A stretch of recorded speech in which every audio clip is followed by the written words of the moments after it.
A Non-Mom Happy Hour is the podcast that celebrates real-ass human women, whether they use their baby box or not. Hosted by Kelly Nerdzilla Mendenhall and Debbie Jo Nelson, a Non-Mom Happy Hour is a safe space to talk about mental health, trauma, disordered eating, surviving, and self-care. We talk about it all while laughing as much as possible, because if you don't laugh, you'll cry. Each week is a new episode, and every other week we interview badass women from around the US and the world. If you like to laugh, feel like you've never quite fit into most lady groups or podcasts because you're not a mom, or are a mom who needs a break from momming for an hour, you should come hang out with us. A Non-Mom Happy Hour, bringing healing through laughter and community. Streaming basically everywhere you could possibly want to find us. Remember, always be a real-ass human. To check out the podcast, visit anonmomhappyhour.com.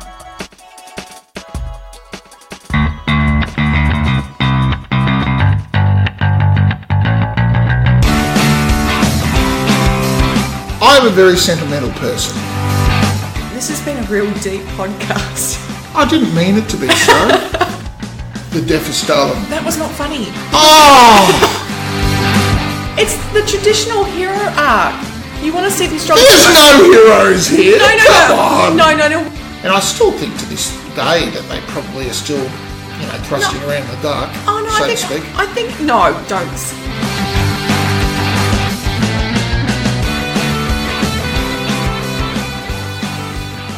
Hello guys, how are we? Oh, that is a bit loud, isn't it? How are we all? Oh, you're asking me. Yes. I'm good.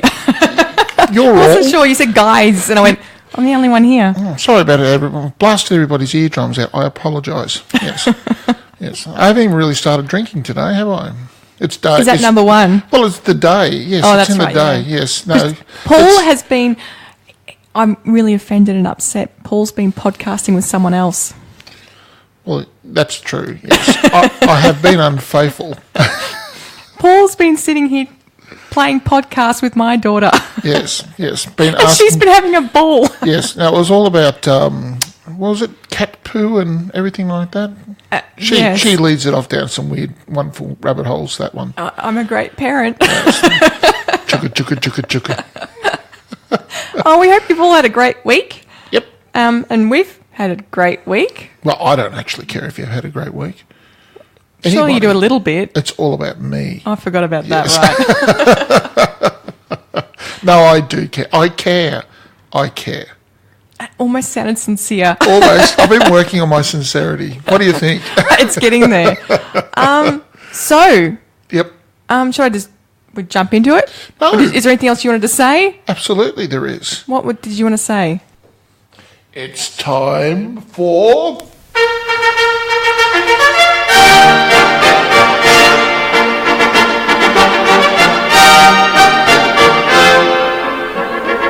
Ladies and gentlemen, presenting the podcasting pick of the week.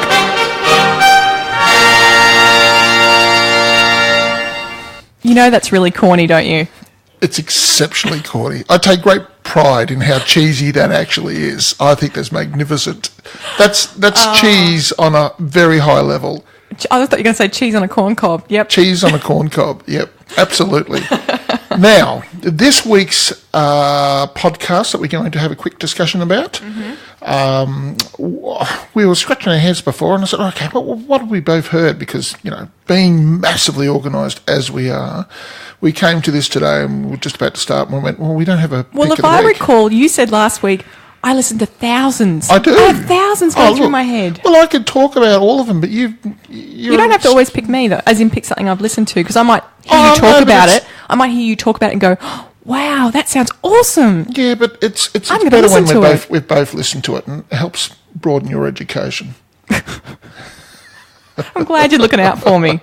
Always, Pip. Now, this week, we had a conversation about women in comedy, and we were casting about looking for some good female comics. And I said, well, why don't you have a listen to this girl? Because she is as funny as anybody I know, with a nice, dark sense of humour.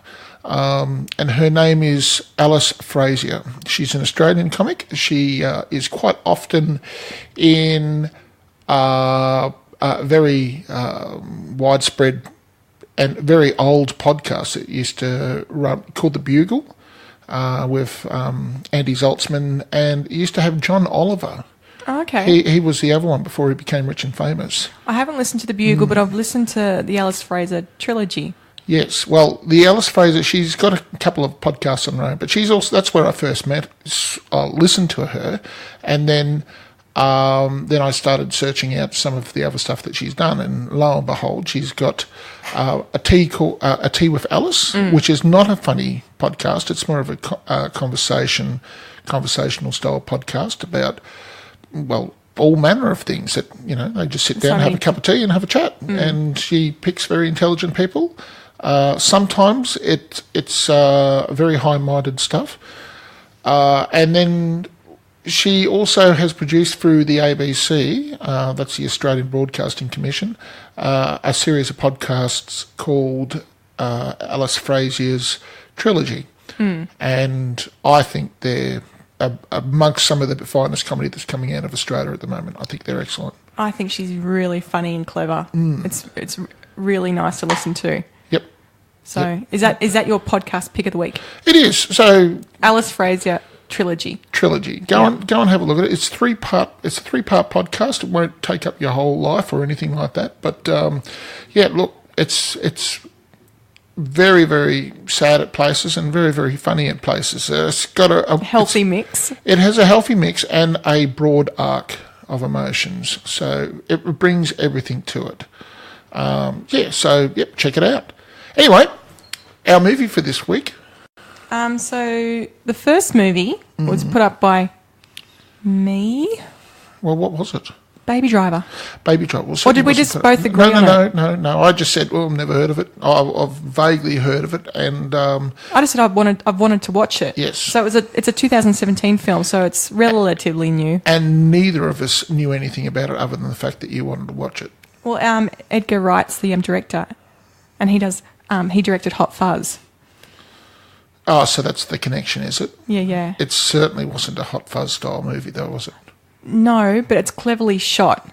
So, yeah, I'm liking his style. Okay, all right. So I wanted to watch it for that reason. Could you regale upon us the synopsis, please? So, Baby is a young man who cares for his foster dad, loves music, and wants to set off in a car he can't afford without a plan with Deborah, the girl of his dreams. He's also the getaway driver for heist mastermind Doc. Things start to get messy when his clean world collides with his dirty one. Boom. Certainly is the case. What do you think? I thought it was awesome. I really enjoyed it. I liked the way it's shot. Yep.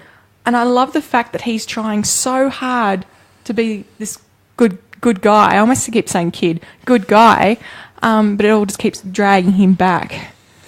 That circular life of crime. And it's funny because when you're watching it, you think, oh, that's the bad guy. And then a little bit more happens and you go, oh, no, it's him. And then another bit comes and you go, wait, wasn't he the bad guy? Why is... And I love the fact that it keeps you on your toes. You have to think and watch the relationships and actually really pay attention to the conversations because you sometimes don't realise that an earlier conversation has affected what's happening later on down the track. What do you think of his character? Is he a good guy or a bad guy? He's trying to do good. He's trying to be good, but he's also, I think, as the film goes on, he goes, well, hang on, this is what I want, and to get what I want, I'd have to do some bad, but I think it's almost like he's going, well, it will be good if I do this, even though it's bad. So it's the whole, asking a child, is it okay for that person to steal a loaf of bread to feed their family? Because, depending on where you're looking at it, it's good or bad or whatever. Yep. So it's a bit like that. Now, it's a fairly new film that's very recent, 2017, I believe it came out. So I'll try not to do too much in the way of spoilers to this week because it is so new. But, look, when it first started in the opening scene and he's sitting there and he's got his headphones on and he's bopping away and we're starting to hear the music, I'm just sitting there thinking, my God, I'm watching Transporters.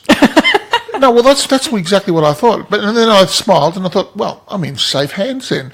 Allow the film to proceed, And I sat back and I relaxed, and it wasn't Transporters at all. No, not in the slightest. for a start, he can act as opposed to Jason Statham. Jason has had, and I do like Jason, but he's had somewhat of a patchy career. Well, I mean, he can act in certain fields. Where with Ansel Elgort, I don't know. He's much more. You can read his face, and those parts where he's with his foster dad, and because when I first saw their conversation, I thought, oh no, and they haven't even got writing underneath the subtitles to tell me what they're saying. Yep. But after a minute, I went, oh well, I don't need it because they're so expression. It's so obvious what they're saying through their body language and how they're looking at one another that you don't need it, and they become like their own special little world of conversation. We're allowed to just sort of watch and. Like when you're sitting on a chair in the street and watching people go past and seeing people across the road having a conversation and just going, I wonder what they're talking about through, massive body language and things like that. I found that quite entertaining. I really enjoyed the fact that he was developed, how it developed his relationship with his deaf foster father. And I thought that was an unnecessary but well appreciated side bit, you know what I mean? They didn't need to go into that, but they did. It gave his character more depth. Yes. Isn't it funny how when you've got more depth in a character, how entertaining it is? Context is everything, Pip. I've always said so. No, you have not. We've had this argument many a time. No, I like when where the characters are at. Do you feel your emotional continuity was well maintained this time through the film? Yes. And that's why you enjoyed the film? Yes. So ask me why else. Ask me why else. Why else, Pip? The music was awesome. Better than Sunshine? Yes. Oh, well, there you go, Stu. It was awesome music, and I'm like, oh, and I love how it's linked in so well, and the fact that, the scenes are being, actions occurring based on the music. I love that. I know. You cheat a little bit. You go after soundtrack movies. I didn't know about the soundtrack for this film. Maybe it was saw Edgar Wright and went, "Oh, a lucky coincidence, perhaps." But yeah, I love those. Well, you do pull them out quite a lot. You know that, don't you? Like Boat That Rocks is a soundtrack movie. Yeah. That's what I call them. You know how they just run with popular tunes. Popular tunes. Listen to me, I'm like 80 years old now. No, you young whippersnappers. I'll tell you what's good today. Yeah, so I love films. Right. Where the music can really set off emotion for a scene and boost the emotion for a scene. It doesn't need it, but it makes it so much more rockin' and better. And if it's done well, it has its own character. Oh, yeah. Yep. I love those. Yep. Take note, people. Take note. Sorry, that's my love. That's what. Well, that's fine. That's what you like, and this is not a podcast about other people. But this is more of a podcast about what we like and how we look at movies ourselves and, what we take from it and all of that good stuff. Okay. Yeah, so... Speaking of which, Paul, yes? Did you like the film? Well, as I said, I thought I was in safe hands and then it went spearing off. Now, this is going to sound a little... No, I don't know if I necessarily talk about it. Come on, you've started. It's a bit of a trigger film for me, this film. How so? Well, it was lovely to watch young love. Aww. And, yes, and so consequently I had my own regrets on all of that sort of stuff. So, yes. So that's all I'll say on that particular subject. But, yeah, I liked it, but at the same time, it's such a reckless. Like, she was so happy after knowing him for a day or so, just to, potentially destroy her own life and destroy, But the thing was, she wasn't destroying it because she was actually not. She had no direction. She wanted to be on the road in a car she couldn't afford with no plan. Well, she just didn't want to be where she was. And here he was going, you know what, I want the same thing. We both want the same thing. He didn't want to be there either. No, that's what I mean. So sometimes when someone feels the same way you do and wants the same things, it wasn't a plan, though. They just... No, that's the line. That's the line in the film. Yeah, I know, but I'm sorry. I'm just being like that tonight. It's not a case today. Look, it was lovely to watch. But I'm just thinking, youth is wasted on the young. It really is. Like, But it's true. Things like that what happen. morons. But it happens like that. And do you know what surprised me? Yep. I've Is the forgotten fact- how to be young. Is the fact that she waited the 5 years it took him to get out. Because I remember it was, 20 years with 5 years probation. And so she was actually like there when he got out. And I thought, wow, that's commitment. And he must have put some money aside because that was not an inexpensive car they were waiting with. Well, I don't know how that worked because he had the money on him when shit went down. So Possibly she went and stole all the money from the old deaf father. I don't know. Because the guy had literally, he had hundreds of thousands What was of the car dollars. that? Yeah, but that wasn't his father. So you know, No, he stuffed it all in his jacket. Maybe she went back and Who knows? knocked the old fella on the head.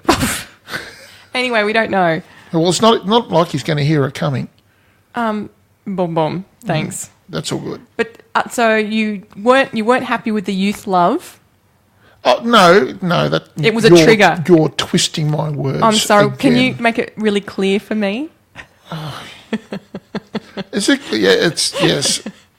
Ladies and gentlemen, there is a vicious and evil, maniacal glint in my fellow team member's face here. Your colleague. Yes. So make it clear for me. No, aspect- I said I'm not going to talk anymore about that Okay, particular thing. my I apologies. might discuss it afterwards, but not on air. Okay. No. Maybe another day when I get to know the audience better. But, When we're having a better relationship, we'll yes, talk. yes. I can't see you and you don't talk to me, but I know you're listening. Do you want me to go through it? No, I don't. Okay. But anything else? I would have been horrified if you said, yes, I do, Paul. No, because I could see the beads of sweat rolling down your forehead, and I thought, no, I won't do that to you. You wouldn't do it to me. Yeah, I would. Well, hang on, you would. Anything else about the film? Again, I like the soundtrack as well. And look, I heard some new tunes that were quite boppy and everything that I'd not heard before. I hadn't heard the Egyptian reggae. I hadn't heard it in And three-quarters I of thought it. that was really funky. Yeah, but you know me, I tend to lounge in the 19th century when it comes to music. Oh, you know. Yeah, it's what I do. But yeah, You recognised the song Charlie sung before. vaguely, I was making a wild stab in the dark. Is that because you don't know the song, or is it because you couldn't understand what she was singing? Oh, well, it's not exactly. We're not talking pitch perfect here, are we? She doesn't do too bad. She's not bad, not bad. So great sound. Yep. It was fast paced. There wasn't any slow parts, I thought. I didn't mind the storyline. You found parts of it trigger. So Not trigger, but like it was kind of. I knew where the film was going because it's a bit of a tired old hack in that respect. Like it is like I they're like trying this- to break out of the whole cycle of crime and everything like that, and they're young couple in love, and everybody's trying to threaten them all, and all I of like his the loved spins ones. that they put on it, though. The separate little. You know that they're twists going and to get turns out they in did. the end. You know what I'm saying? You know they're going to get out. Yeah, but you don't know how. No, you don't, and that's what you're waiting for. Now, if I was the director of the movie, I'd run it exactly like that, and then the girl who gets shot in the head just at the end. Nobody would watch it then, Paul. Yeah, but I mean, people that talk about it. I'm waiting for you. Sorry. And that's why you're not a film director. Yes, and scene. So how many stars would you give it, Paul? Ooh. Well, I quite enjoyed it. I thought it was very well done. Mm-hmm. I thought the stunts were... The driving cinematography and the driving choreography was second to none. It was very good. If you want to see a film with excellent driving stunts and all very well choreographed, like some of that stuff, when he flicked the spike strip and it caught the copper, That was you know, good. I just went, I don't care if it's complete bullshit, but I like the concept of him being able to pull that crap off, you know. It was shot very well, as in it looked great. Yes. So all of that stuff, like on the action side of it, absolutely ticked the box. I thought it was well paced. The bad guy, the one bad guy.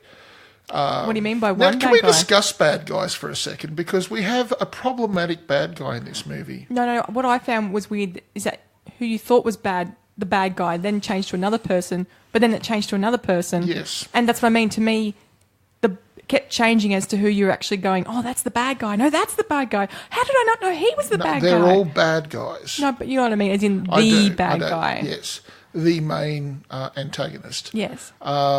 But let's be clear. I mean, it's a bit like Inglourious Bastards, and they're all a bit of a bastard.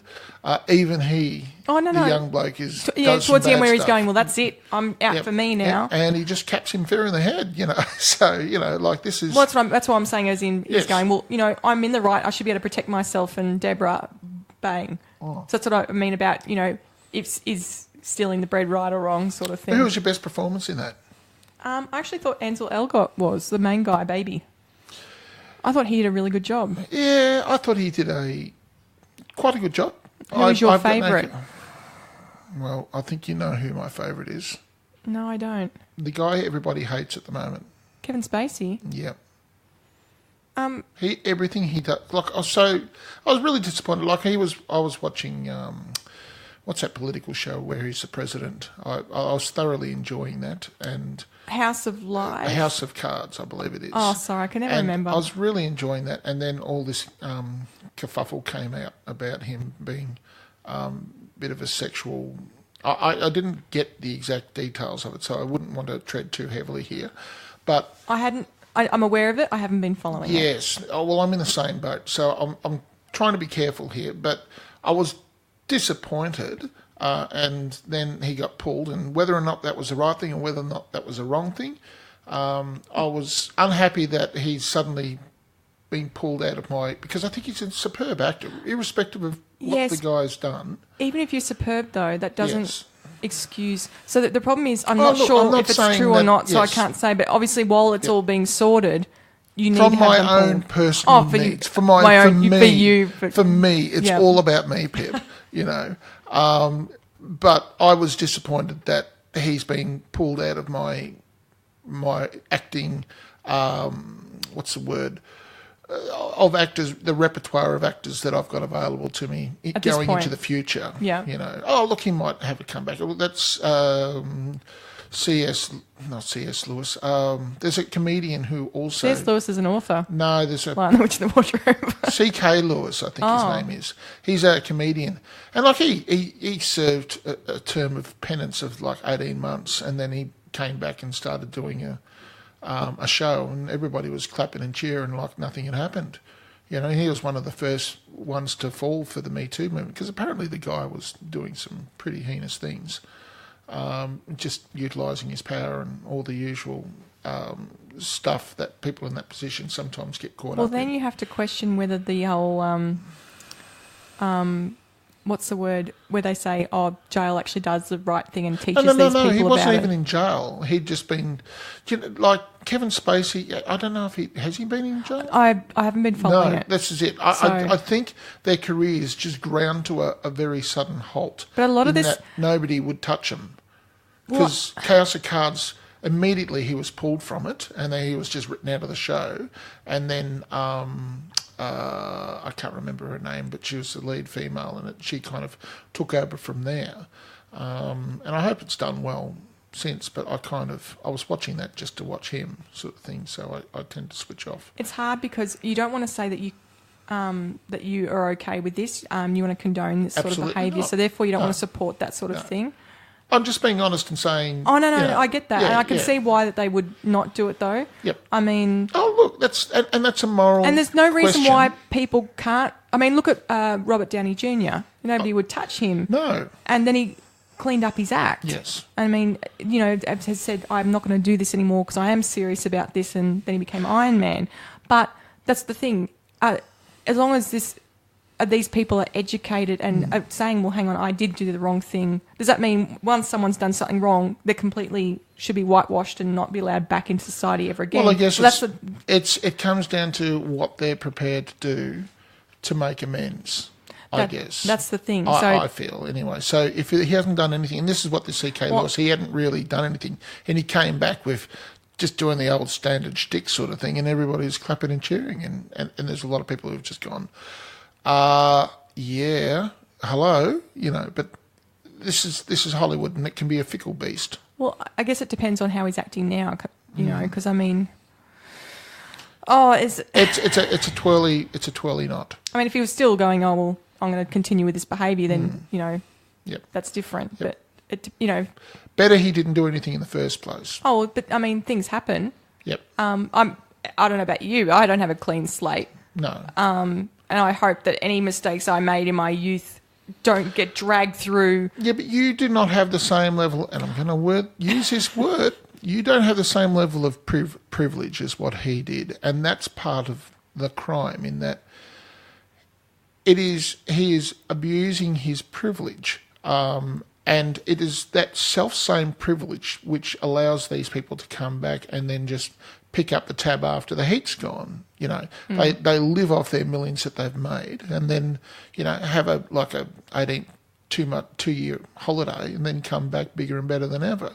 And everybody has got the memory of a goldfish and go, oh, he's back, excellent. He was in a bit of trouble back there. I can't remember what it was about, and we're just as guilty of it as anybody else, because I can't remember the exact details, although at one stage of the game I had heard. I think the girl was underaged, and I don't know exactly as to how far into it all went, but yeah, it was definitely inappropriate, and he got pulled very quickly. And good on the studio for doing that. Yeah. But it's all, society is a fluid thing. It really is. I'd like to think that people who do the wrong thing are held accountable. I'd like to think that they would be educate themselves and think about, well, hang on, what have I done wrong, and why has this affected? But then, like you say, a lot of people wouldn't change. They just go, I'll just do my time and then go back to what I was doing and make my money. And yeah, which is a bit sad. Again, that's why I look at it and go, oh well, what did they actually do to try and not necessarily appease the masses? Although I'm sure if you're cynical enough that a lot of people do, if you genuinely change as a person and you try and do the right thing, assuage the hurt that you've caused people, then sure, people make mistakes. That's why we have a prison system. That's why people get out of prison. They don't get locked away forever.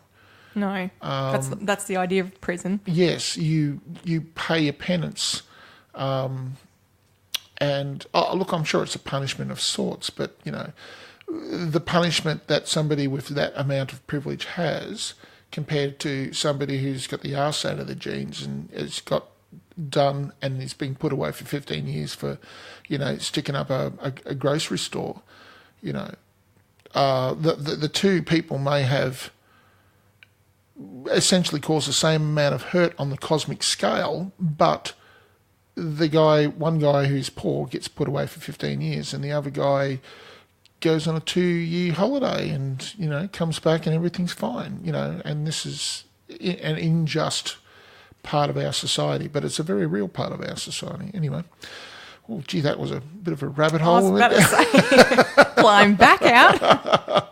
Oh, no, it's fine. Look, this is why we do the podcast. The movies are interesting, but they're also a launching pad for conversations that we like to have. So you're a fan of Kevin Spacey, and you thought he did a good job in this film? I did. I really did. And it just reminded me. I thought, oh, you silly twit. But he was more than being a silly twit. What he did was fairly heinous, apparently. So, yeah, I was disappointed to see him gone because I think he's a massive talent. But yeah, that's my feeling on it. He'll just have to sit there and it's up to him how he wants to make good on all of what's going to happen to him because he's a rich man, so he doesn't get charged like a poor man would. That's really depressing. Thanks, Paul. It's what I do. Sorry, okay. everybody. But yeah, look, it's a twirly one. It's just how society's going, sort of thing. And the world's not fair. I know. The world is not fair, and all we can do is fight the good fight and try and make it a little bit fairer where we live. So, yeah, that's me banging on again. All right, come on. Let's. Star rating, Paul, for Baby Driver. Baby Driver, enjoyed it. 8. I'm going to say 8 too. Excellent. And that's Baby Driver. Okay. So 8 stars from Paul and 8 stars from me for Baby Driver. Yep. Well, we're well on the 30-minute mark now, so we'll. So that's Baby Driver. Do you think people should watch it? I think it is awesome, and I think people should watch it. I think people should watch it too, even with Kevin Spacey in it. Yes. So maybe watch the film and then look up. But don't you think what's we should have happening had with Kevin Spacey? We should have at least had that conversation. I think it's a conversation worth having. No, I do. Yeah. Especially with what's happening in Australian government as well, and other things that are happening around the world. But it just means that I need to be a bit more organised and considered. And I should have actually looked up how Kevin Spacey was going, but I didn't because I'm unorganised. Well, I'll tell you what. I'll give you some homework. Would you like some homework? Not really. Because you no. do stuff all anyway. Yeah, I do nothing. I just sit at home all day and do nothing. No, I don't. Anyway, so Paul's magic movie moment. Yes, because once again we came to today and we're sitting and chatting and going, well, I haven't even got a magic movie moment yet. See, this is why people pay the big bucks to come and listen to us. So here it is. So should I discuss what it is? You should tell people what it is before they listen to it. Yeah, well, that would be professional, wouldn't it? Mm-hmm. Okay, well, this is a bit of a classic. This is a movie moment, and I think it's a classic, and I think most people would come around to it. It is the very famous scene with Jack Nicholson and Tom Cruise. Tom Cruise, thank you. You saw the blank look. I saw the blank look. And they're in the courthouse together, and it's A Few Good Men. So this is a good one. Here we go, guys. Thanks, Danny. I love Washington. Excuse me. I didn't dismiss you. I beg your pardon? I'm not through with my examination. Sit down. Colonel. What's that? I'd appreciate if he would address me as Colonel or Sir. I believe I've earned it. Defense counsel will address the witness as Colonel or Sir. I don't know what the hell kind of unit you're running here. And the witness will address this court as Judge or Your Honor. I'm quite certain I've earned it. Take your seat, Colonel.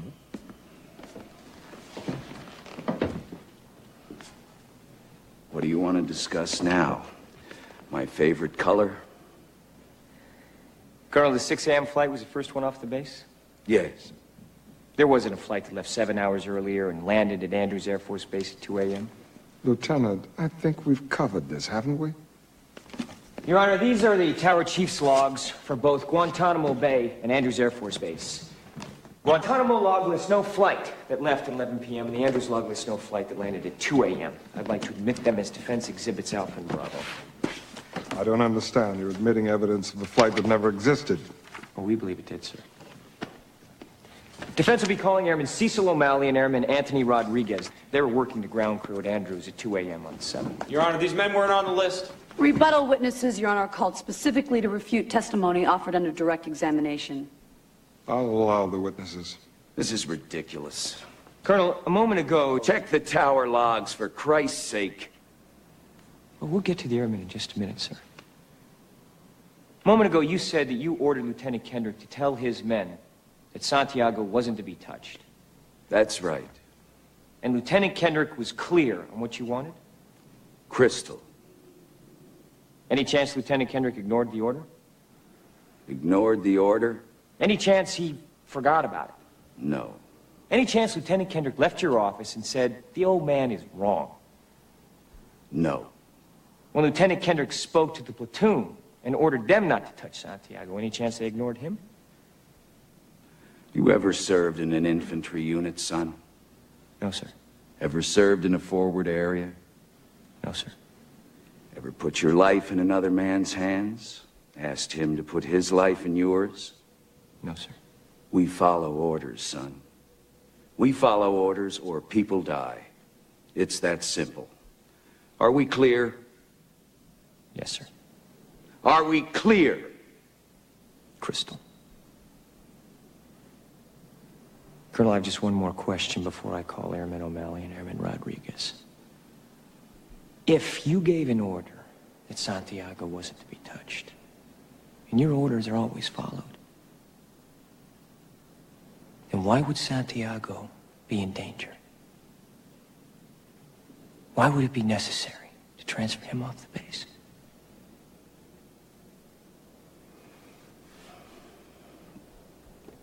Santiago was a substandard Marine. He was being transferred. That's not what you said. You said he was being transferred because he was in grave danger. That's correct. You said he was in danger. I said grave danger. You said, is there I any recall what I I said. can have the court reporter read back to you. I know what I said. I don't have to have it read back to me like I'm... Why the 2 orders? Colonel? Sometimes men take matters into their own hands. No, sir. You made it clear just a moment ago that your men never take matters in their own hands. Your men follow orders or people die. So Santiago shouldn't have been in any danger at all, should he have, Colonel? You snotty little bastard. Your Honor, I'd like to ask for a recess. I'd like an answer to the question, Judge.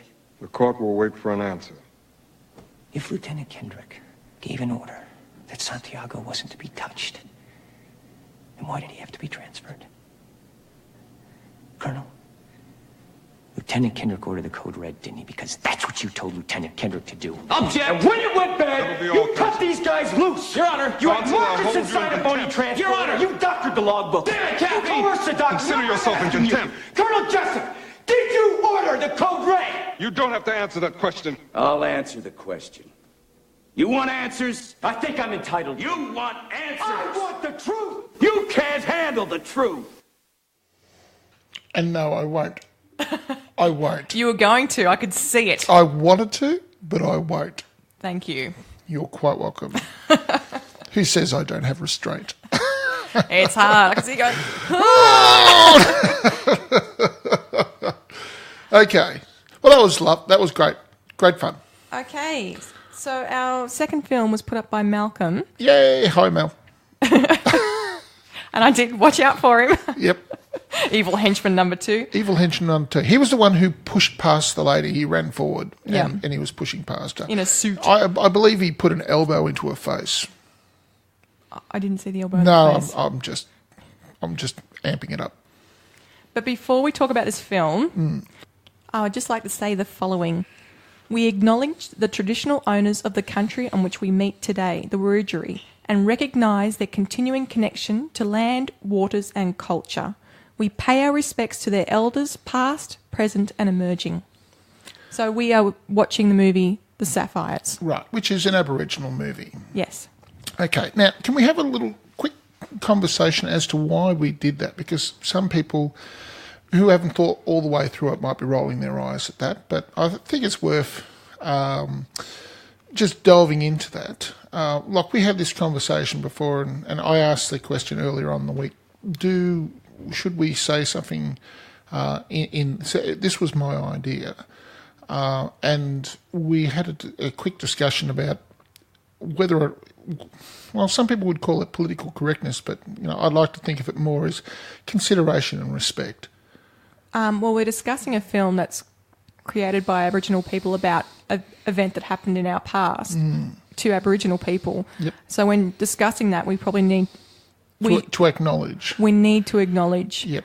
that we're talking about it. And Yep. Because you don't know who's listening, and so consequently you should be respectful of those people who. well, they have a tie for the all their clans, tribes, people. They all have a connection. So if you're discussing members of their family or tribe, you've got to acknowledge That's right. That's what we're doing today. Okay, right. So the synopsis, please.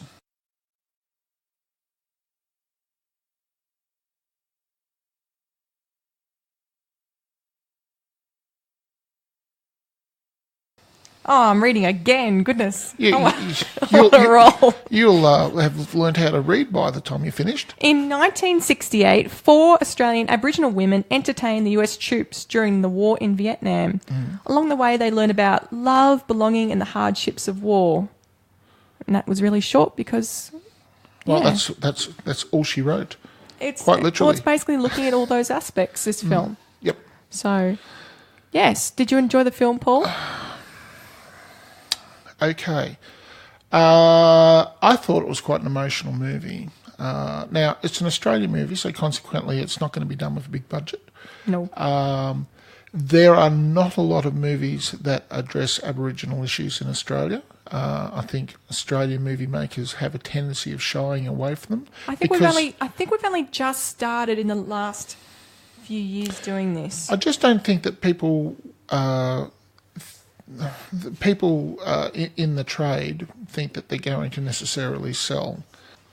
Do you know what I mean? Like, it is a black part of our history. Well, and I have to admit, Australians tend to get a bit funny about it because we're like, oh, that was really bad and we're really sorry and we don't know how to deal with this. And we tend to do that a lot. We're very non-confrontational, even though... And apologetic, and yet strangely at the same time we can be, as a nation, non-apologetic for many, many, many decades. So, yes, it's a conundrum wrapped in an enigma. Look... But, I mean, Sapphires is a 2012 film. It is. And so they've only... These sorts of films like 10 Canoes and Rabbit Proof Fence, they're all just... They're fairly new. Yes. So they're only coming out now. And there should be more of them as far as I'm concerned. Because they're Australian stories. They are. Just as much, and they're just as relevant as things like Gallipoli and Mad Max and all the rest of them. All are good. Well, it's also educational. People might not know about these things unless they get told. Yep.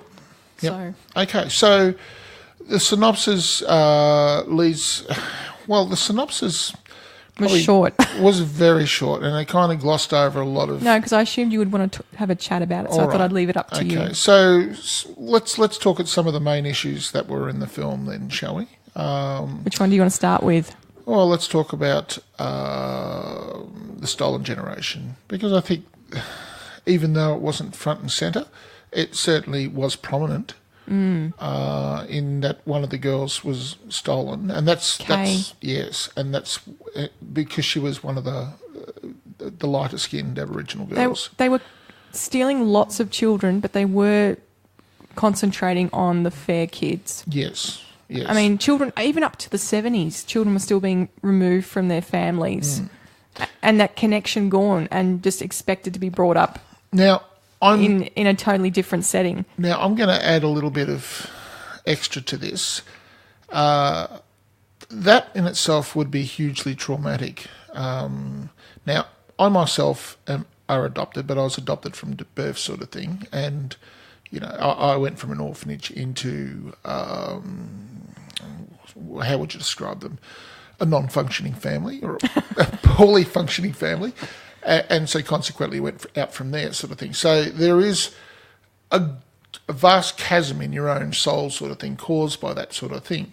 But I could not imagine myself, and so people would say, well, how do you deal with it? You do deal, it's just a part of who you are. It's not, you know, and it can directly affect you. But to have had some of your culture...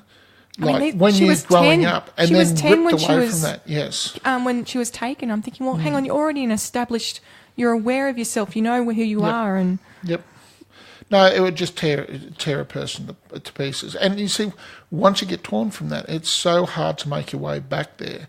And I think this was a very optimistic film in that respect, in that girl was able to go back in the end and re-establish herself within that community. And... Look, one thing, there's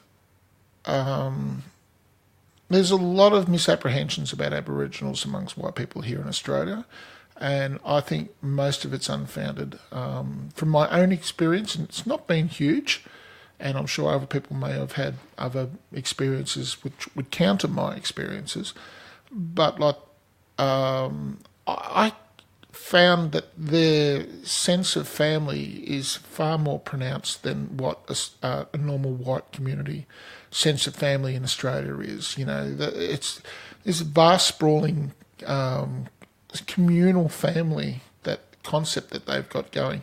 It must be such a... what's the word? It must be such a solace for them in that at least they've got something like that to come back to, assuming that everybody's operating and not spinning out of control inside that society. Well, that's the hard thing, because it is. Some of them have had they've been lucky enough that they've still managed to keep their family and belong and have that that strong sense, where others have been ripped, as you said, ripped from it, and then they've tried to come back because they want to, everyone wants to belong, whether you're Aboriginal or non-Aboriginal, whoever you are, you want a sense of belonging. Yep. But if you've had 10 years or 20 years where you've been somewhere completely different, in a completely different culture, sometimes it's difficult. And you just feel, I imagine you would feel, you're drifting off in the wind. You'd have no ties hold you down. It'd be so hard. Core. It is absolutely core to your sense of who you are and your identity as to whether or not you feel that you belong and whether or not you feel that you're loved. And if that is disturbed in the early years of your childhood, it's irrevocably broken, and it is a hole that cannot be filled, and you simply have to learn to live without it being filled, and you have to like plank over it, if you will, and pretend it's not there, but it's always there. That's what I mean. So these people have had to deal with that on top of massive, not persecution, but prejudice and everything else that comes with it, and and I think that this film deals with quite a lot of that, and it does it in a very sensitive way. It's not really trying to beat white people over the head or anything like that, and I don't think people would feel uncomfortable watching this film. But I thought it was done very intelligently. I thought it was done with great humour, and it's such a relief, and I think that they were smart in making it a comedy. That's what I mean. It was smart because with comedies, people can discuss topics that otherwise they wouldn't be allowed to discuss because people would go, oh, I'm sorry, that's just too hardcore for me. Where in a comedy you can go, well, yeah, that's done funny, but now I can actually think about it and go, oh, actually, yeah. So I find, I know it sounds terrible, but I find sometimes in a comedy sense it gives you a chance to think about different topics that normally you wouldn't even touch. I just we just operated on a great deal of assumed knowledge then on what we were talking about then. To people who are overseas, Australia in the 1960s had a policy in the early 70s. Oh, yeah, sorry. I should explain that. It just struck me then. We had a policy where we were taking away Aboriginal kids from their mothers and fathers. And families. And these were families Tribes. that weren't necessarily dysfunctional or anything like that. They were happy families.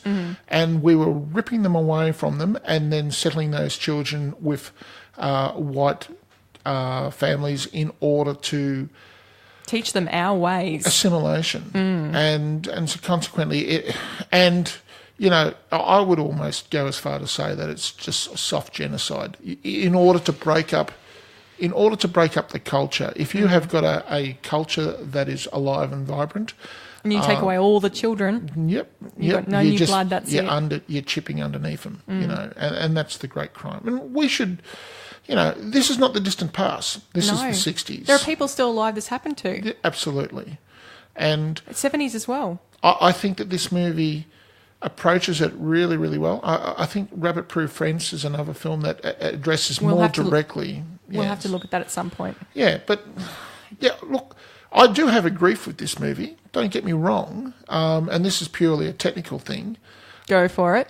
Right, okay. The war section. Okay. Oh, I feel a headache coming on. Yes. The shit CGI in that, I'm sorry, but that was shit. Budget, Paul. Aussie film budget. I don't care. What I would suggest... it was shot in Vietnam. I don't doubt it. Okay, I don't doubt it, yeah. Those scenes have been there, and it looked very, very Vietnamese-y. Okay. Yes. Vietnamese-y. Well, it's as good a word as any other. I'm sorry if it sounds mildly racist. No. I'm just waiting for the dictionary to come out. Vietnamese-y. I'm sorry, but look, what's another word? No. Keep going. Vietnamese-y. It looks Vietnamese-y. Okay, thank you. Look, it was, but look, I tell you what, they've had the technology for ages where you just put little like pouches of gunpowder under your skin and it blows through your shirt sort of thing. This technology's been around for decades, and then they tried to fuck ass around with the CGI, and it just looked shit. It looked terrible. Okay. And that's the bullet wounds did not look decent. Thank you. Right. Yes. Is that what we're getting at? I'm just saying the war aspect they should have thought about a bit more the way it looked. and was filmed. Only the action sequence. You're right. Okay, and that's all it is, and it's going to lose half a mark for that. Ah, okay. I take that stuff seriously, as you know. Mm-hmm. Yep. So, but putting that to one side, now I've got that off my chest, thank you. Look, I thought the music was fantastic in it. Very, very good. Again, it's got lots of music in it. Soul, lots of soul in it. And I'll tell you, the girls were good actors. Oh, yeah. Yeah. Anybody, whose performance did you enjoy the most? Well, Deborah Mailman's always I think she's a great actress. I thought her scenes with Chris O'Dowd were awesome. Yeah, like I got that she was the mama bear, as it were, sort of thing, and she was very in your face and angry and everything like that, and understandably so. No, she did a good job of that. Maybe the script could have done with a little bit of tweaking on that sort of thing, because... in what way? I'm going to get in trouble here. When has that ever stopped you? No, I know. But I really struggle when I see a character that people shouldn't like. Do you know what I mean? Like, she was being quite abrasive towards him, and she didn't really give him very much in return for him to suddenly fall for her. I think he liked her abrasiveness. He liked her strength. He said that about her. I know, and we've had many arguments where you have scratched your head over various different characters and how their motivations, as it were. So in other words, you didn't see why he would be into her. Yeah, look, I struggled a little bit with that, but if, let's let it go through to the keeper, that's fine. Yep. But yeah, it kind of just thought, well, maybe she's just not that type, I don't know.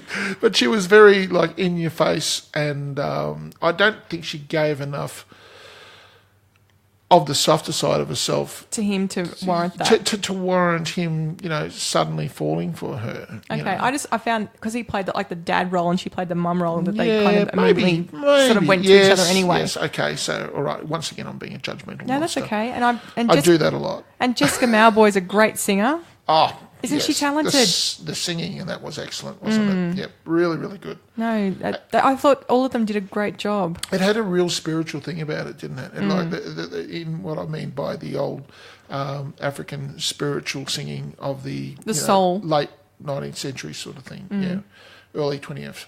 No, the music was awesome, and the storyline was quite good.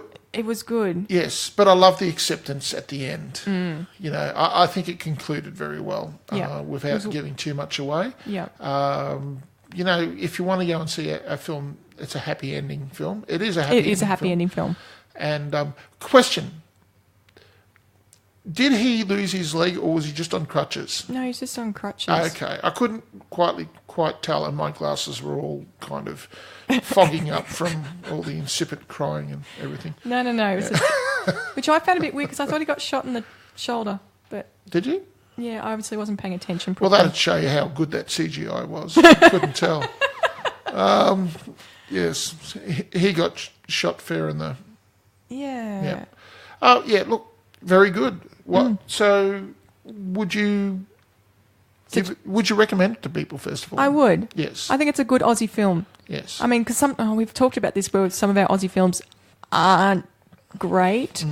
But this one I would suggest to other people and say, yeah, you should watch it. Yep. And it's not too hardcore. It does talk about certain topics and show a few different topics, but it's not too hardcore about it. Right. It's done in a fairly soft way. Yes. Which can start you off for any other film. Can I bring attention to what I thought was the standout performance of the entire film? Who's that? Well, I thought Evil Henchman number 2 did a superb job.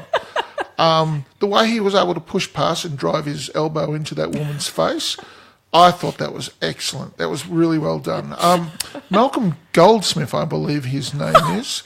Don't put his last name out there. No, well, it's on the titles. It's going to be on the titles, Yes, if you want to go and look it up, Evil Henchman number 2.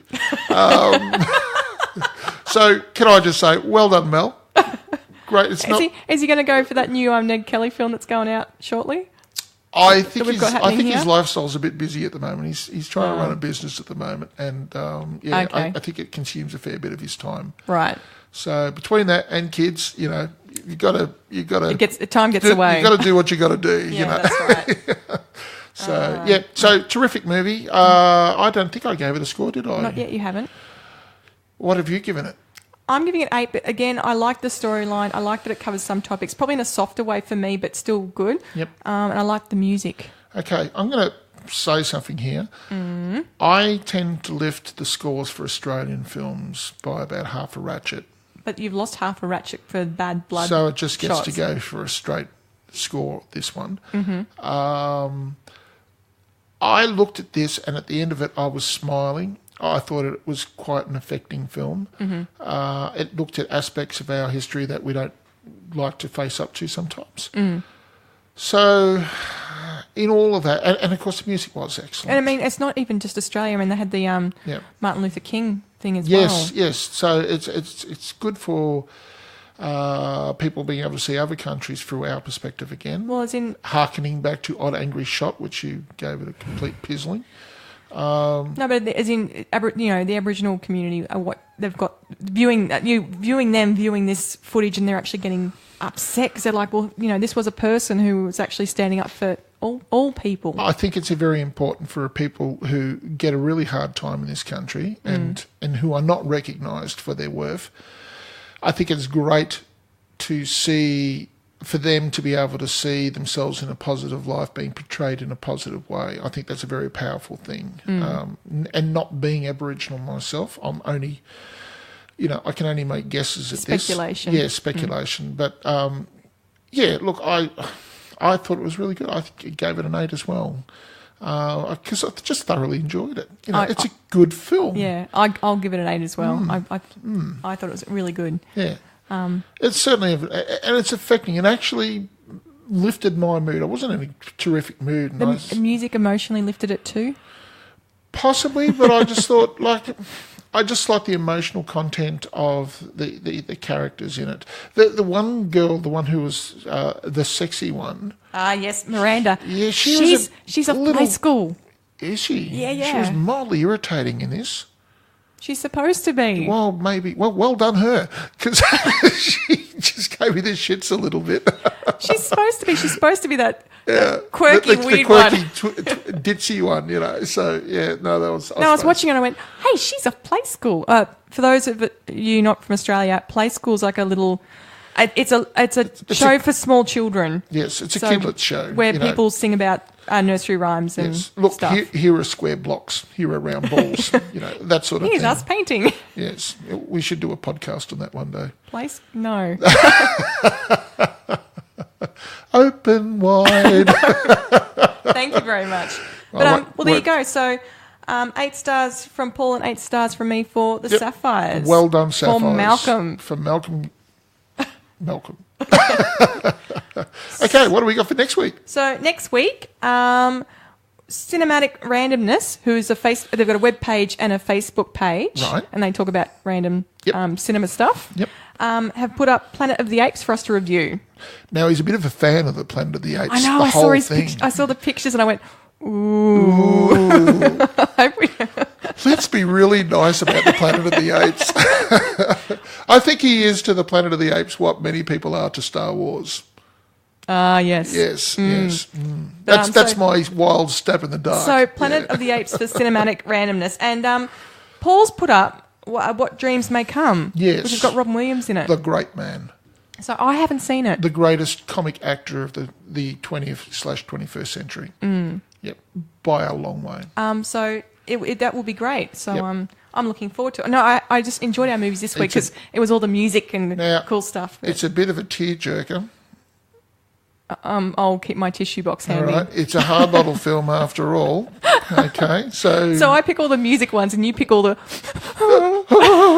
teary ones. Look, you can see her soul breaking right now.